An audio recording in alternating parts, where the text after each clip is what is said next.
नमस्ते, मैं अविचल दुबे।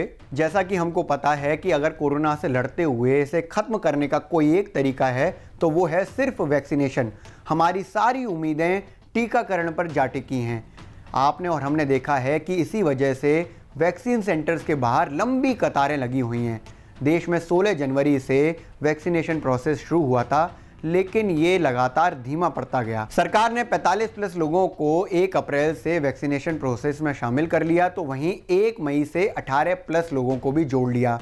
लेकिन ये जो प्रोसेस है, वैक्सीनेशन ड्राइव है, वैक्सीनेशन की जो पूरी प्रक्रिया है, वो लगातार धीमी पड़ती जा रही है। ये इतनी धीमी हो गई है कि अगर हम इसी स्पीड से चले तो कोरोना को ख़त्म करने के लिए कई साल लग जाएंगे। और वैक्सीनेशन की स्पीड में, उसकी रफ्तार में कुछ बेहतर सुधार कर भी लिए, तब भी अगले 1.25 साल तक तो कोरोना खत्म नहीं होने वाला है।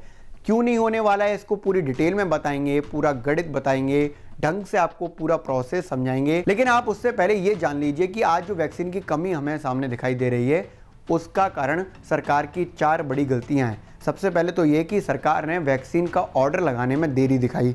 इसके बाद विदेशी कंपनियों के लिए बाजार को बंद रखा। तीसरी बड़ी गलती, सरकार ने विदेशों में करोड़ों वैक्सीन सप्लाई कर दी। करीब 7 करोड़ वैक्सीन 80 देशों को भारत सरकार ने सप्लाई की है। इसके साथ एक बड़ी गलती ये भी है कि जल्दबाजी में 18+ लोगों को वैक्सीनेशन प्रोसेस में शामिल कर लिया है। सरकार की इन्हीं 4 बड़ी गलतियों की वजह से देश में वैक्सीन की कमी हो गई और उस आपूर्ति को पूरा करना मुश्किल हो पा रहा है। और इसी वजह से अब देश में लोगों को वैक्सीनेट करने में वक्त ज्यादा लगेगा। भारत की कुल आबादी है करीब 140 करोड़। इसमें 45+ लोग जो हैं वो हैं 44 करोड़।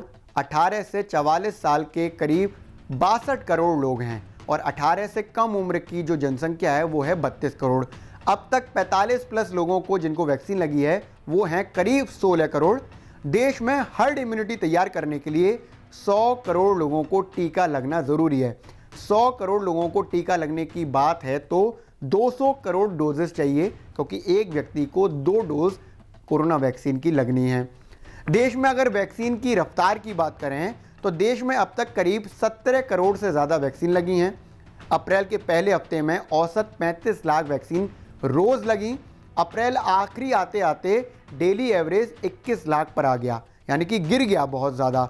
मई की शुरुआत में रोज जो वैक्सीन लगना था वो गिरकर 16 लाख पर आ गया। अब जो लेटेस्ट डाटा सामने आया है उस हिसाब से 10 मई को 24 लाख डोज लगी हैं, यानी सरकार ने फिर से अपनी वैक्सीन लगाने की रफ्तार को बढ़ाया है। अब अगर अलग अलग सिचुएशंस की बात करें तो देश में अभी करीब 183 करोड़ वैक्सीन लगनी है।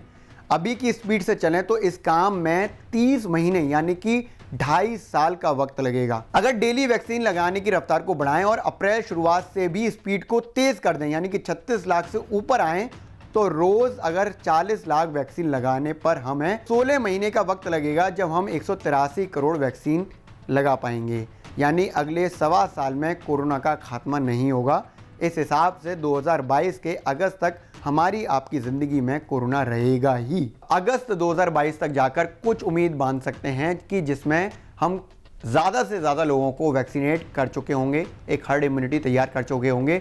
लेकिन इसके लिए सर्वाधिक ज़रूरी है वैक्सीन की उपलब्धता, और इस वक्त हमारी सबसे बड़ा चैलेंज ही यही है कि वैक्सीन की शॉर्टेज होना। सरकार ने अभी तक सिर्फ 45 करोड़ वैक्सीन डोजेस का ऑर्डर दिया है, यानी सिर्फ 22 से 23 करोड़ लोगों के लिए टीका ये हो पाएगा। सीरम के पास जो अब तक ऑर्डर आया है वो 36 करोड़ वैक्सीन का है, जिसमें 26 करोड़ केंद्र का और 10 करोड़ अलग अलग राज्यों का ऑर्डर है।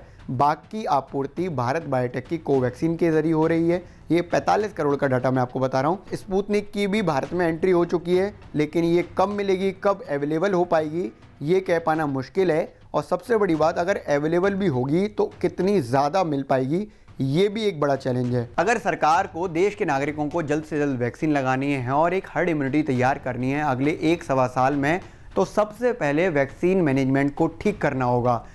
अवेलेबिलिटी फिक्स करनी होगी कि कैसे भी कैसे वैक्सीन अवेलेबल हो पाए। प्रोडक्शन बढ़ाना होगा, नहीं तो स्थिति अभी जैसी हो जाएगी, जिसमें कहीं वैक्सीन का स्टॉक अवेलेबल नहीं है तो कहीं पर लंबी कतारों में लगने के बाद भी लोग खाली हाथ घर वापस आ रहे हैं।